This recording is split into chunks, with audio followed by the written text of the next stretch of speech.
Welcome back to Movies on the Focus, the podcast where we dissect cinematic masterpieces and questionable choices in equal measure. I'm your host, Bob. And I'm Alice, ready to dive headfirst into a film that's both disturbing and unforgettable. Today's cinematic adventure takes us to, well, a pretty dark place, actually. We're talking about Requiem for a Dream. Oh boy, Alice. Requiem for a Dream. The year 2000. Remember Y2K? We were all worried about computers crashing. And then this movie came along and crashed our minds. Directed by the master of unsettling, Darren Aronofsky. The man knows how to make you feel deeply uncomfortable, doesn't he? He really does. And this movie, it's not for the faint of heart. NC-17 rating. That alone tells you something. But it's also nominated for an Oscar and garnered 37 wins and 69 nominations overall. Talk about critical acclaim despite its subject matter. It's got a pretty impressive 8.3 on IMDb, too, showing that people are captivated, despite its intensity. Yeah, that's a testament to Aronofsky's direction and the incredible performances. Ellen Burstyn, Jared Leto, Jennifer Connelly, they all deliver powerhouse performances. It runs for 102 minutes, but those 102 minutes feel like an eternity, in the best and worst ways possible. Absolutely. The plot is gripping, following the downward spirals of these characters,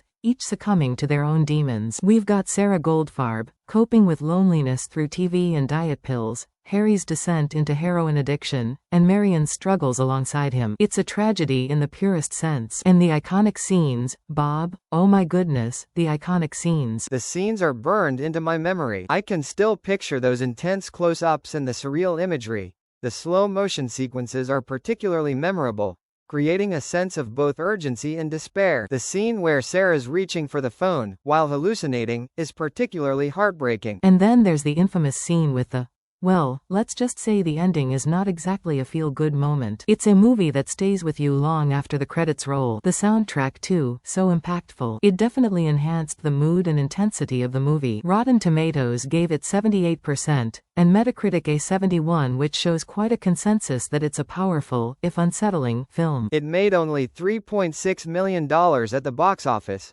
which is kind of shocking given its critical success. But I think this movie speaks to a larger audience than its box office numbers suggest. It's a masterpiece of storytelling, exploring addiction and its devastating effects. A truly unforgettable cinematic experience, even if it's a tough watch. Totally agree, Bob. A challenging but ultimately rewarding film. If you're looking for a feel-good movie night, maybe skip this one, but if you want something that will make you think, and maybe cry a little, Requiem for a Dream is definitely worth watching.